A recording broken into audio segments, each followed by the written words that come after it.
Lihat ya, dari ini ya, apalah itulah. Katanya Kristen agama kasih, kok banyak ayat mengajarkan terorisme tanpa belas kasih. Ini faktanya. Ya, Yosua 6 ayat 21, Yosua 6 ayat 21. Mereka menumpas dengan mata pedang segala sesuatu yang ada di dalam kota itu, baik laki-laki maupun perempuan, baik tua maupun muda, sampai kepada lembu domba dan keledai. Ulangan 20 ayat 16, tetapi dari kota-kota bangsa-bangsa itu yang diberikan Tuhan Allahmu kepadamu menjadi milik pusakamu. Janganlah kau biarkan hidup apapun yang bernafas. Firman Tuhan untuk menyembah kaum Amalek, 2 Samuel 15 ayat 3. Jadi pergilah sekarang, kalahkanlah Amalek, tumpaslah segala yang ada padanya, dan janganlah ada belas kasihan kepadanya. Bunuhlah semuanya, laki-laki maupun perempuan, kanak-kanak maupun anak-anak menyusu, lembu maupun domba, unta maupun keledai. Ya, bahkan Yesus berkata, aku datang bukan untuk, janganlah kamu menyangka bahwa aku datang untuk membawa damai di atas bumi. Aku datang bukan untuk membawa damai, melainkan pedang. Nanti kita bahas satu-satu ya. Lukas 12 ayat 51. Kamu menyangka aku datang untuk membawa damai di atas bumi? Bukan, kataku kepadamu. Bukan damai, melainkan pertentangan.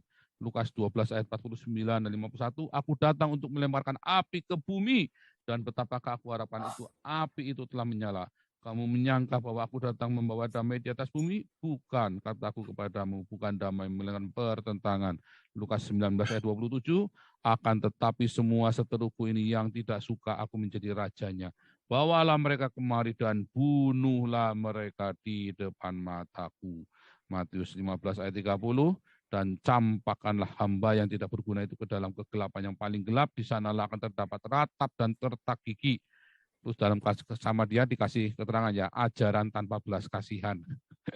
Kita bilangan 31 ayat 17-18. Maka sekarang bunuhlah semua anak laki-laki di antara anak-anak mereka, dan juga semua perempuan yang pernah bersetubuh dengan laki-laki haruslah kamu bunuh. Tetapi semua orang muda di antara perempuan yang belum pernah bersetubuh dengan laki-laki haruslah kamu biarkan hidup. Imamat 24 ayat 16.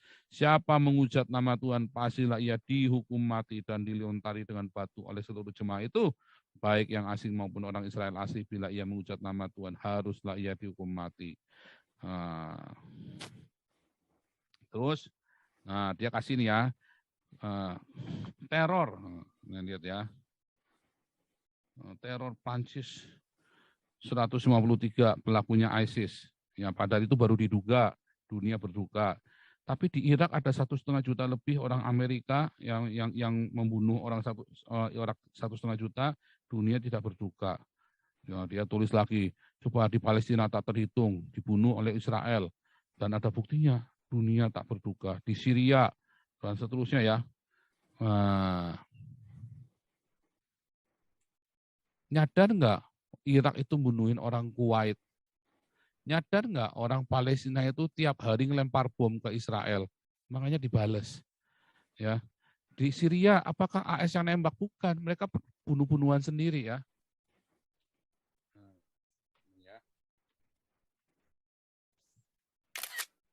Kita bahas satu-satu nih ya, fitnahan-fitnahnya nih.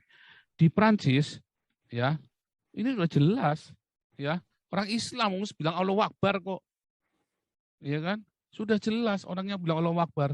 Di Irak, kenapa ada 1,5 juta lebih ya Amerika bunuhin mereka? Apakah benar-benar Amerika yang bunuh? Mana sanggup? Yang bunuh kan orang Irak. Amerika datang sebagai komando saja di sana sama suplai persenjataan. Tapi orang Islam sama orang Islam, orang Irak sama orang Irak perang sendiri. Ya. Dan kalau tidak Amerika nggak masuk ke sana, waktu itu Irak sudah bunuh orang Kuwait. Persis seperti Arab Saudi bunuhin orang-orang di Yaman kan, sampai sekarang porak-poranda Yaman itu kan. Ya kan? Apakah Indonesia berduka ketika Arab Saudi melakukan invasi ke Yaman? Enggak, kan bangsat biadab orang Indonesianya juga kan. Munafik juga loh. Orang Palestina tidak terhitung dibunuh oleh orang Israel. Siapa bilang tidak terhitung? Orang Palestina tiap hari ngelemparin bom. Masa orang lemparin bom terus didiemin aja? Jangankan orang lemparin bom, orang lempar batu ke rumah saya aja saya samperin. Ya kan, jangan lempar bom, cuman ngelempar batu aja ke rumah saya samperin orangnya ya kan. Ini lempar bom tiap hari ke Israel. Tapi kan rumahnya nggak apa-apa, gundulmu peyang. Lagi nggak apa-apa ya nggak apa-apa, karena rumah saya bagus. Tapi kalau rumah saya lagi nggak bagus, dilempari batu, kan kurang ajar. Di Syria, apakah benar orang Israel yang bunuhin, orang-orang Amerika yang bunuhin? Bukan, mereka bunuh-bunuhan sendiri. Ya, Anda goblok sekali ini orang-orang. Di Afghanistan, apakah Amerika? Enggak, mereka bunuh-bunuhan sendiri. Sekarang Taliban menang, dipuji-puji sama Yusuf Kala. Apakah Indonesia mau masukkan Taliban, bikin kedutaan di Indonesia?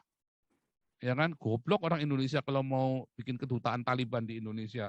Di Moro, ya mereka itu teroris, jelas-jelas teroris, dibunuh sama orang Filipina. Ya, senjatanya sekarang dipakai sama teroris Indonesia yang dari Pindad kan. Nah, lah, yang Patani. Loh, ini orang-orang Patani ini kurang ajar. Dia melecehkan orang-orang Buddha sama patung-patung Buddha di Thailand. Ya kan? Nah, orang Islam ini memang kurang ajar. Kalau lagi minoritas, ya baik-baik sopan-sopan. Begitu nanti sudah mayoritas dikit, diganggu dikit, langsung bikin rese. Begitu dibales, ngomongnya saya menderita. Bangsat biadab juga nih. Rohingya juga sama. Ya. Sekarang kalian di Indonesia pusing sama orang Rohingya kan? Coba kerjanya cuma merkosain orang aja nih, orang-orang Rohingya di Indonesia. Ya kan? Bikin masalah juga kan di Indonesia kan Rohingya kan, setelah kalian tampung juga kan orang-orang Rohingya ini kan. Nah, terus orang-orang Rohingya ini ya dia sudah minoritas, terus kemudian dia ganggu, ya kan? Apakah orang-orang mayoritas yang ganggu Rohingya? Enggak, mau dikasih tempat. Orang-orang Islam yang ada di Myanmar apakah merasa keberatan? Enggak. Orang-orang Islam yang di Myanmar ada yang jadi anggota Senat, ada yang jadi wali kota, ada yang jadi politikus. Bagaimana dengan orang Kristen di Indonesia, orang Cina apalagi? Susah. Rohingya ini kan sudah etiknya berbeda, double minoritas kan, sama seperti orang Cina Kristen. Apakah orang Cina Kristen dianiaya? Dianiaya. Ya, di Kashmir sama saja. Lalu mereka yang mulai dulu kok. Ya, diceknya sama saja. Lah itu Rusia kata orang Kristen. Ya, malah dibelain sama orang Ceknya. Ya kan? Nah, di Bosnia juga sama saja. Ya. Jadi siapa teroris sebelumnya? Ya Islam. Ya Islam lah kalau sebenarnya lah. Lawang semuanya semua teroris, ada nggak teroris yang ngaku Kristen? Nggak ada. Semua teroris ngakunya Islam. Masalahnya belum ada teroris yang ngaku Kristen kan? Belum ada. Anda jangan mengarang-arang. Ya kan? Jangan ngarang-ngarang. Belum ada teroris ngaku Kristen. Belum ada, ya. Teroris yang ngaku saya Buddha terus jadi teroris belum ada. Tetapi di Myanmar pernah ada kejadian orang Buddha akhirnya membantai orang-orang Rohingya ini karena kurang ajar sekali. Ya, karena kurang ajar sekali. Lalu apakah Indonesia orang Islam akan membantai orang-orang Kristen dan ini gara-gara Saifuddin? Berarti omongannya Saifuddin terbukti bahwa kalian memang biadab. Ya seperti saya dulu, ya. Kalau sampai terjadi, berarti omongan saya dengan Saifuddin benar bahwa kalian memang biadab. Ya, sekarang sudah terbukti KC kena 10 tahun, ya, cuman ngomongin hadis, Munarman cuma 8 tahun. Itu sudah kelihatan. Ya Waloni yang sudah terang-terangan ngomongnya head speech dan ngancam bunuh segala macam cuma dihukum 5 bulan. Ancamannya dituntut 7 bulan, dihukum 5 bulan. Itu sudah jelas bangsat biadab juga. Ya. Bangsat biadab. Artinya apa? Berarti kurang ajar. Ya, kalian orang-orang Islam ini memang kurang ajar. Lalu kalian menuduh orang Kristen yang bikin. Ini kalian yang bikin, kalian balikin ke kita. Kan bangsat biadab ini kan, orang-orang ini kan. Kalian yang bikin, kalian balikin. Makanya orang Islam kalau masuk sini babak belur. Orang Islam masuk sini babak belur lah. Ya kan? Nggak bisa jawab. Karena saya balikin semua. Ngomongnya saya pintar ngomong. Loh, gimana sih? Ini bukan masalah pintar ngomong. Ini masalahnya kebenaran yang saya sampaikan. Makanya Gus Yakut saya tantang debat. Debat apa? Debat agama, bukan debat tentang Islam. Debat tentang agama. Karena kan dia menteri agama. Ya kan? Nah, kita balik ya. Kita lihat yang perjanjian baru dulu ya. Ketika Yesus berkata, bunuhlah mereka. Ya, bunuhlah seteruku. Ya, di dalam Lukas ini kan. Nih.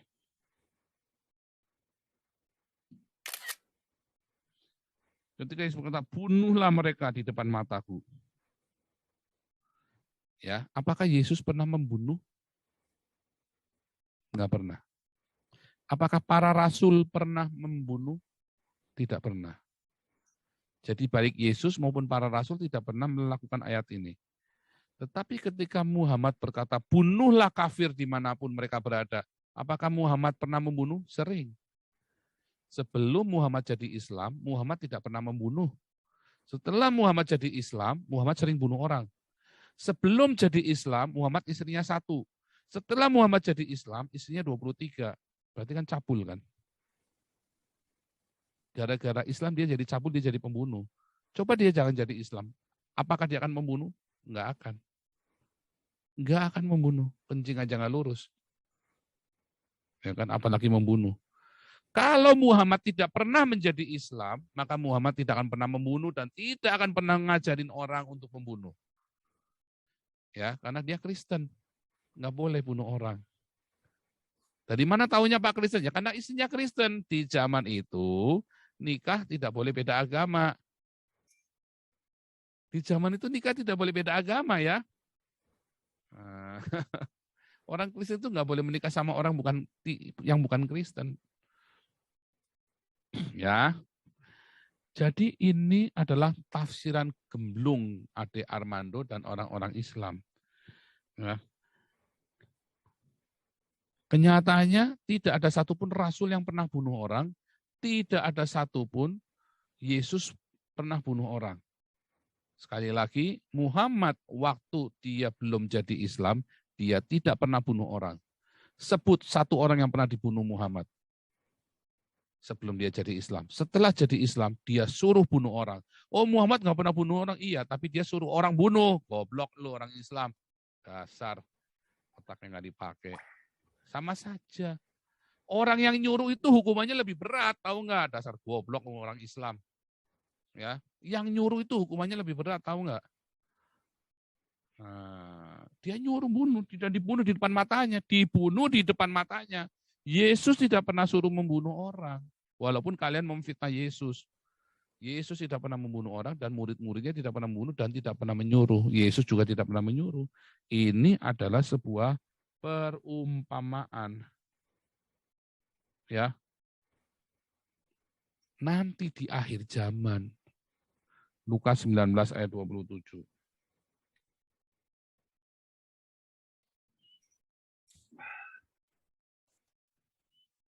Ya, Lukas 19 lihat ya. Ini tentang Sakeus, lalu perumpamaan tentang uang mina, Lukas 19. Yesus, nah lihat ya. Judulnya perumpamaan tentang uang mina. Perumpamaan. Pada kenyataannya, Yesus tidak pernah membunuh orang, zaman para rasul tidak membunuh orang.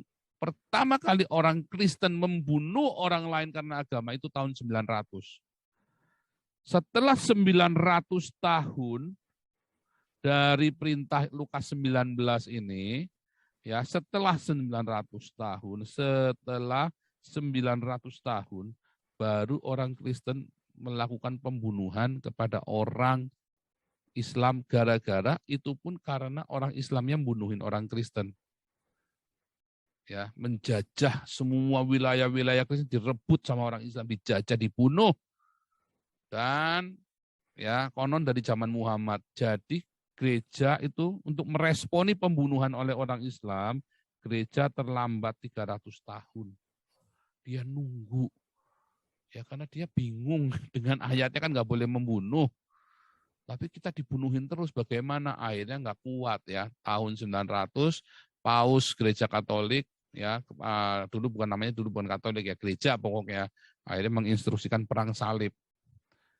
Ya, tetapi ayatnya nggak pakai ayat tadi. Ayat yang dipakai juga bukan Lukas 19 ayat 27. Ya. Perang salib itu nggak pakai ayat ini. Ya. Nggak pakai ayat itu sama sekali. Ya.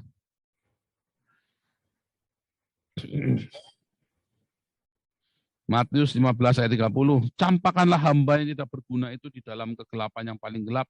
Di sanalah akan terdapat ratap dan kertak gigi. Matius 15 ayat 30.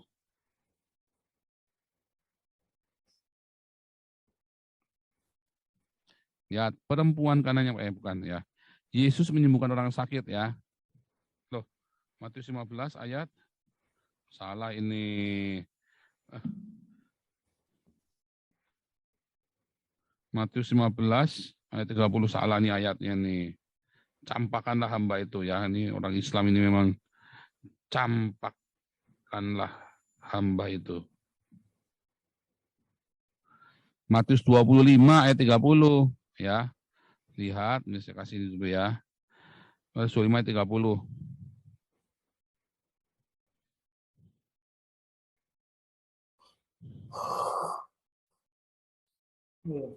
Judulnya apa ini? Perumpamaan. Sama tadi dengan Lukas tadi. Ya, perumpamaan. Ya, ini lagi cerita perumpamaan. Nah, makanya orang-orang Islam ini memang bodohnya nggak pakai kuota ya, unlimited kuotanya memang. Gila ini orang-orang Islam ini, kalau bodoh. Ya, Ade Armando ini heran ya, sekolah di mana sih dia ya, S3-nya ya? Malu-maluin alma maternya aja. Ya kan? Nah, kita lihat yang perjanjian baru tadi ya, Lukas 19, Matius 15. Nah ini Matius 10. Janganlah kamu menyangka aku datang untuk membawa damai. Aku datang bukan untuk membawa damai, tapi pedang. Apakah kemudian Yesus medangin orang? Ya kan? Apakah kemudian Yesus menyebabkan tidak ada damai? Apa artinya? Ya, apa artinya? Kan pertanyaan kan begitu kan? Lukas 12 ayat 51.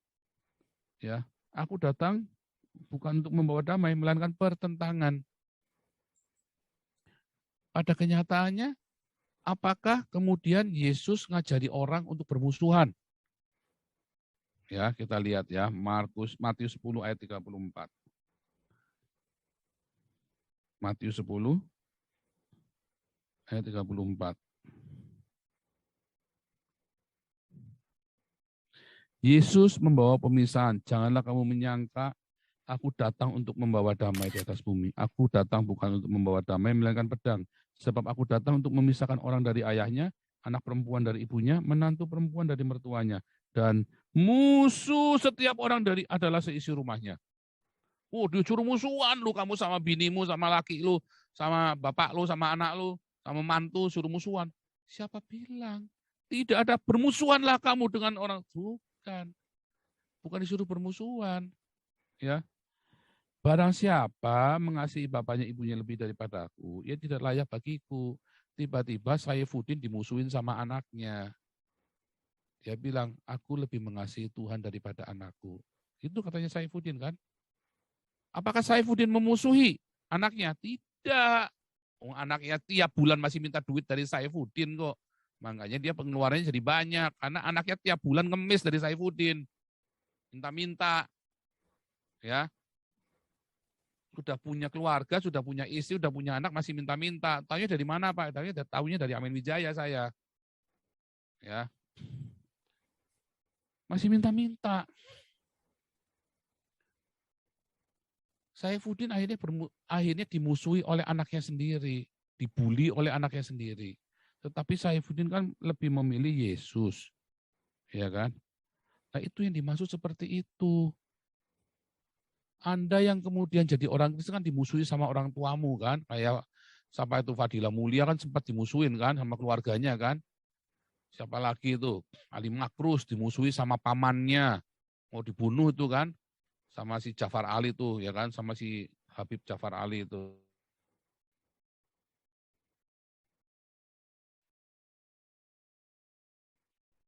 Han, ya, Barang siapa mengasihi bapak ibunya. Kalau Saifuddin lebih mengasihi anaknya, laki-laki atau perempuan lebih daripada Yesus, maka Saifuddin tidak layak bagi Yesus. Itu yang dimaksud. Sebab apa? Sebab Yesus berkata, kasihilah musuhmu. Ya, musuh dari setiap orang adalah seisi rumahnya. Karena ketika kamu menjadi Yesus, percaya pada Yesus, sementara keluargamu belum, maka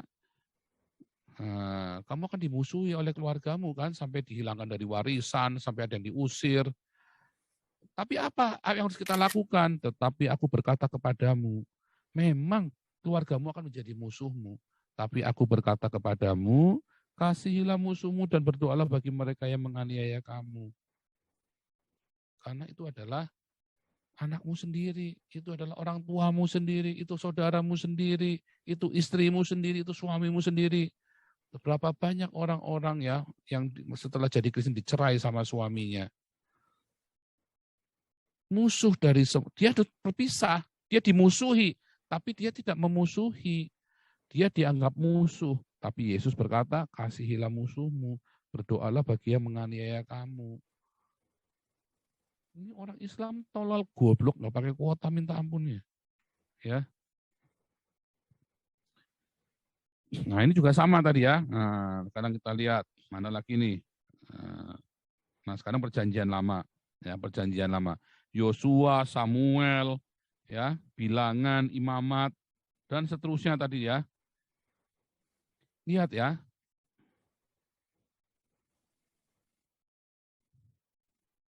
Itu semua ada perjanjian lama. Yesus berkata apa tentang perjanjian lama? Di dalam perjanjian lama, Yesus berkata, hukum Taurat dan kitab para nabi. Apakah hukum Taurat dan kitab para nabi? Hukum Taurat dan kitab para nabi sama dengan perjanjian lama. Ya. Berlaku sampai zaman Yohanes, maksudnya Yohanes Pembaptis. Sejak waktu itu, kerajaan Allah diberitakan. Apa yang dimaksud kerajaan Allah? Yang dimaksud kerajaan adalah Injil kerajaan Allah. Selalu lengkap. Ini disingkat kerajaan Allah, tapi kerajaan Allah diberitakan. Berarti apa? Berita selamat kan, sama dengan kan? Berita selamat. Ya, good spell.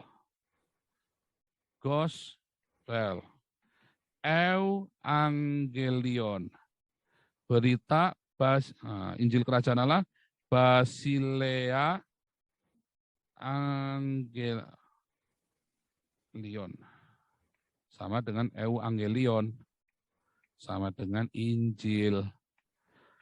Hukum Taurat dan kitab para nabi, perjanjian lama, berlaku sampai zaman Yohanes Pembaptis. Sejak waktu itu, Injil kerajaan Allah diberitakan, setiap orang menggagainya berebut. Ini terjemahnya adalah berebut.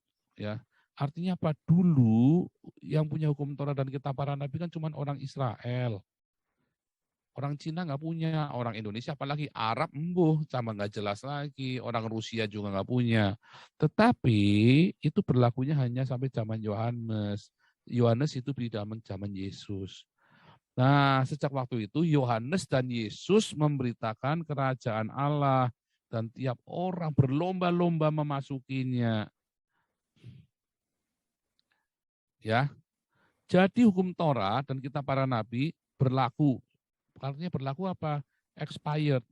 Ya. Setelah zaman Yohanes sudah nggak berlaku lagi. Sudah nggak berlaku lagi perjanjian lama itu. Jadi perintah bunuh-bunuh tadi itu sudah nggak berlaku lagi. Orang Yahudinya saja sampai hari ini udah nggak bunuh-bunuh lagi. Nggak ada homoseks di Israel itu Anda dibunuh ya. Gara-gara Anda homoseks. Nggak ada. Padahal di dalam kitab Imamat kalau Anda homoseksual Anda dibunuh. Tidak ada di negara Israel itu kalau Anda selingkuh terus Anda dirajam pakai batu. Kalau di Arab masih. Ya. Kalau di Israel udah nggak ada orang selingkuh dirajam pakai batu. Ya. Loh, kok dibatalin? Ini ayat 17-nya nggak boleh dibatalin loh. Siapa bilang nggak boleh? Lebih mudah langit dan bumi lenyap daripada satu titik dari hukum Torah batal. Artinya bukannya nggak mungkin, tapi lebih mudah langit dan bumi lenyap. Makanya supaya langit dan bumi lenyap, tapi Torahnya bisa dibatalin, ya maka Yesus mati di kayu salib untuk membatalkan hukum Torah.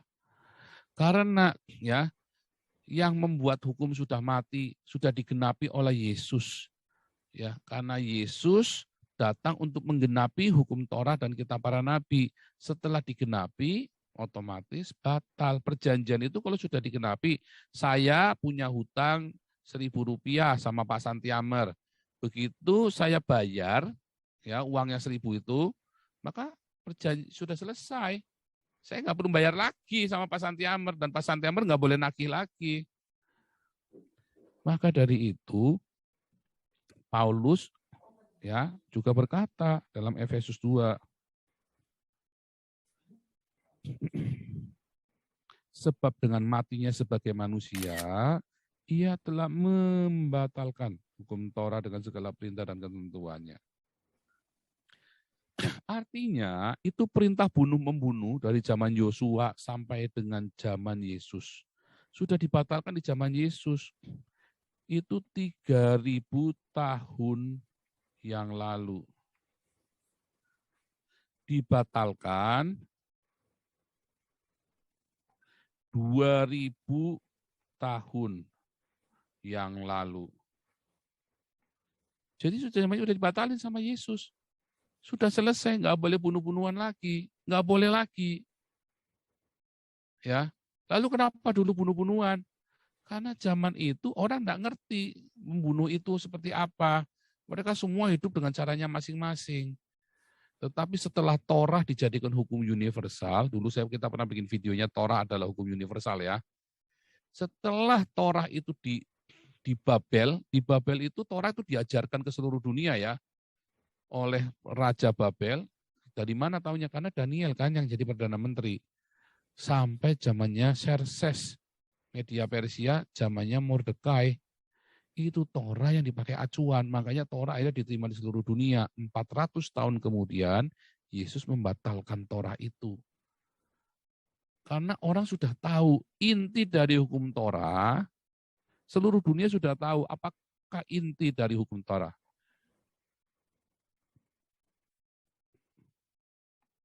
Inti dari perjanjian lama itu apa? Kalau kamu ingin orang lain berbuat ke kamu, kamu perbuat ke orang lain. Kalau kamu tidak ingin orang lain berbuat ke kamu, kamu jangan bikin ke orang lain. Ada di mana itu? Matius 7 ya.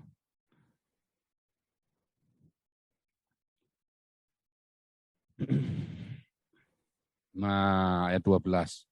Segala sesuatu yang kamu kehendaki supaya orang perbuat kepadamu, perbuatlah demikian juga kepada mereka. Itulah isi seluruh hukum Torah dan kitab para nabi. Pak, katanya hukum Torah dibatalin, saya boleh berzina dong. Lah kamu istrimu boleh berzina enggak? Kalau istrimu boleh berzina, kamu berzina aja enggak apa-apa. Pak, kalau gitu kita tidak perlu hormat sama orang tua lagi, Pak. Nah, kamu pengen dihormati sama anakmu enggak? Pengen, Pak. Ya udah kamu hormati orang tuamu, kasih contoh sama anakmu bagaimana menghormati orang tua. Pak, kalau gitu saya boleh ngerampok. Nah, kamu pengen dirampok enggak? Ini diajarin sama Tuhan Yesus.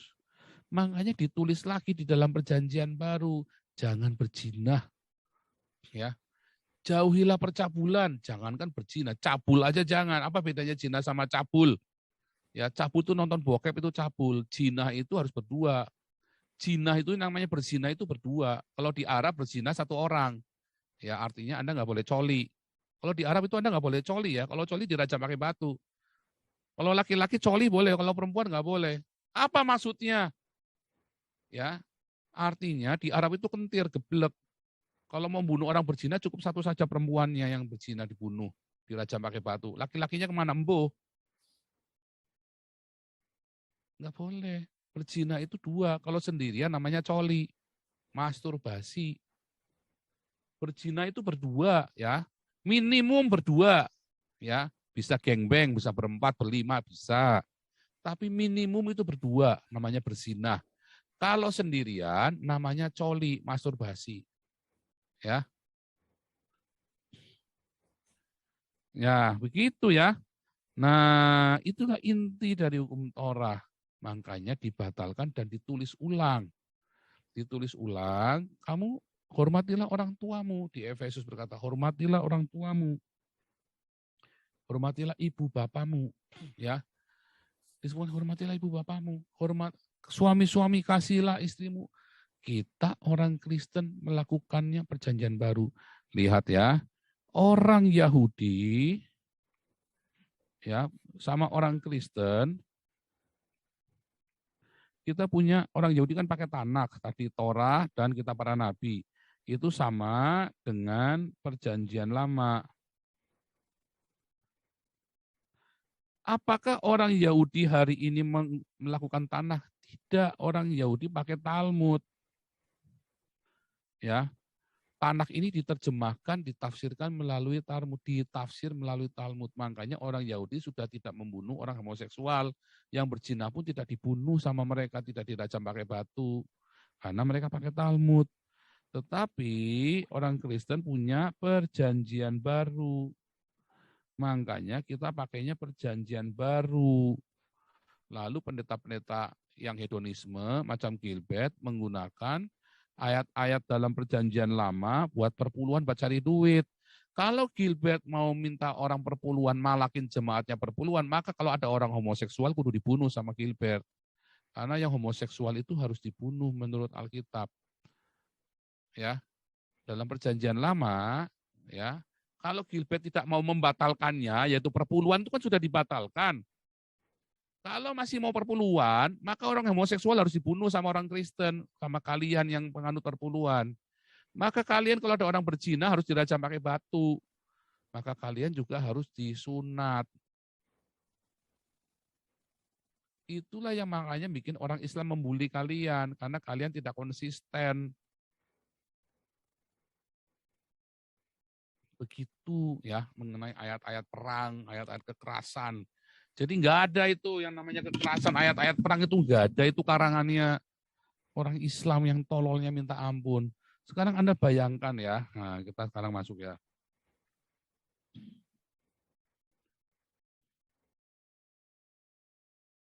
Lihat ya. Ayat membunuh itu 3.000 tahun yang lalu. Dibatalkan 2.000 tahun yang lalu.